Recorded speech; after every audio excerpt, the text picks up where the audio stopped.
Les gens, ce qu'ils retiennent souvent puis qu'ils nous disent, c'est que nous autres, à l'extérieur, on n'est pas capable de parler de nos maladies. On n'est pas écoutés. La vie va vite. Hein? Mettons, je le sais que tu as le cancer, bien, je te souhaite bonne chance, tu vas passer à travers. Tandis qu'ici, ils peuvent prendre le temps d'en parler, prendre le temps d'être écoutés.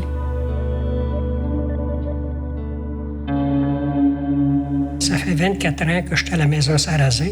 Pourquoi je suis là? Parce que je suis bien. Parce que ça répond à mes besoins. Puis je trouve que je suis capable de jouer un petit rôle dans la société. C'est ma façon d'aider, ma façon d'être avec les gens.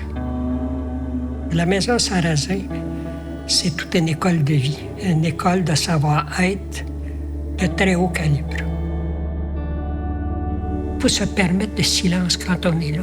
Il faut se permettre d'écouter. Il faut se permettre de refléter ce que les gens veulent dire. Prendre le temps qu'ils finissent leur phrase avant de dire « ben moi aussi, j'ai été au Mexique, là. » Non, attends un peu, là. Tu sais, prends ton temps d'écouter.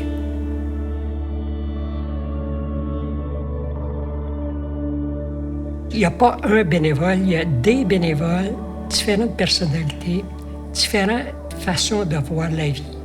Et ce qui fait notre richesse, c'est ça. C'est la différence. L'année 2024, il y a 350 bénévoles qui se sont impliqués.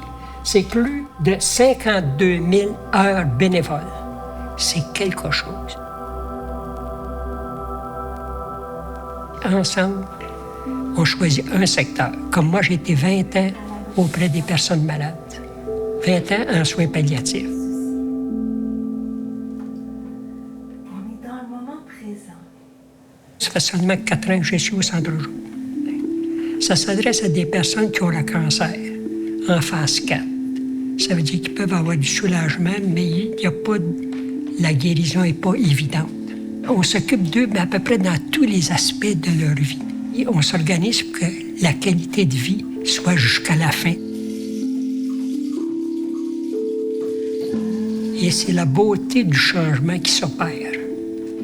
À force d'être avec des personnes malades, à force d'être proche des familles, il y a quelque chose en nous autres qui s'éveille, puis qui devient de plus en plus présent. C'est pas la mort qui m'intéresse, c'est la vie. Quand la mort arrive, on est là avec. Je pourrais dire on vit avec, mais c'est la vie qui est intéressante, en tout cas pour moi.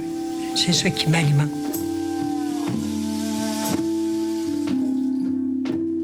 Les gens qui sont là, c'est des gens qui grandissent, qui veulent grandir et qui continuent à grandir. C'est un échange et on est là ensemble.